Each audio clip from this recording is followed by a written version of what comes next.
As we continue to look at the nature of God, one of the characteristics of his nature that we see is God is free. And what that means is there is no compelling or constraining force that governs the activities or the existence of the Godhead. Over in Psalms chapter 51 and verse 12, we see that the Spirit is free. He has that freedom from anybody forcing him to do anything. We also see over in Isaiah chapter 40 and verse 13 that his determinate will cannot be affected by creation. Now, when it comes to communicating with God, this also includes prayer. We cannot storm the gates of heaven and demand what we want.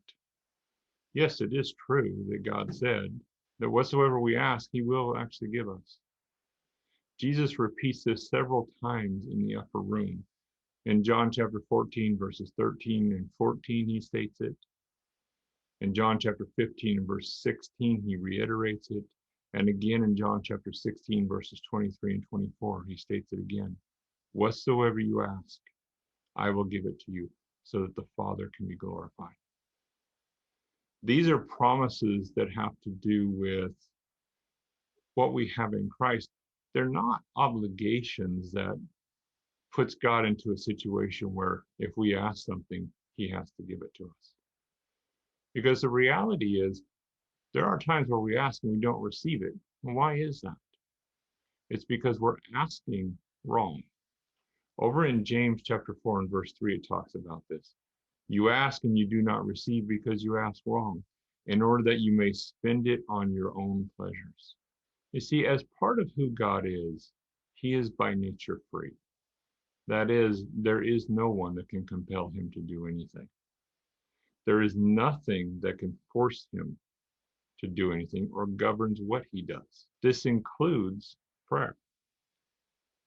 Even though God has given us a promise that whatsoever we ask, we will receive, he never said that that was so that we could fulfill the desires of our flesh. He said that so that we could glorify him through our actions. So the next time we're asking for something, we should be having a proper frame of mind. Are we asking to consume of it our own pleasures, or are we asking to glorify God through it? Our communication with God should always start out with worship. Worship is giving God credit for what he has done.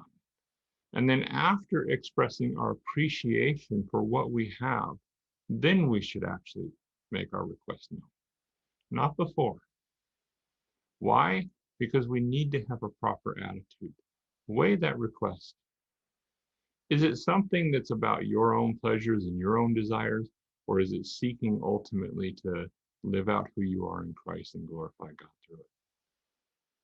You see, whether in sickness or in health, whether in poverty or wealth, or any other condition, we as Christians have the ability to live out who we are in Christ. And that's what our focus should be at. God is free. We can't compel him to do anything. But God has given us promises. And since he is a truthful being, a righteous being, he will stay true to those promises. That doesn't mean we can twist his arm to do what we want. It means that if we take him at his word, and like asking, if we simply ask according to his will, we will receive what we've asked for. And we can be confident of that because he actually hears us. Knowing and understanding who God is so important. There is nobody that can force God to do anything. But God has given us promises, and there's no one that can stop him from fulfilling those.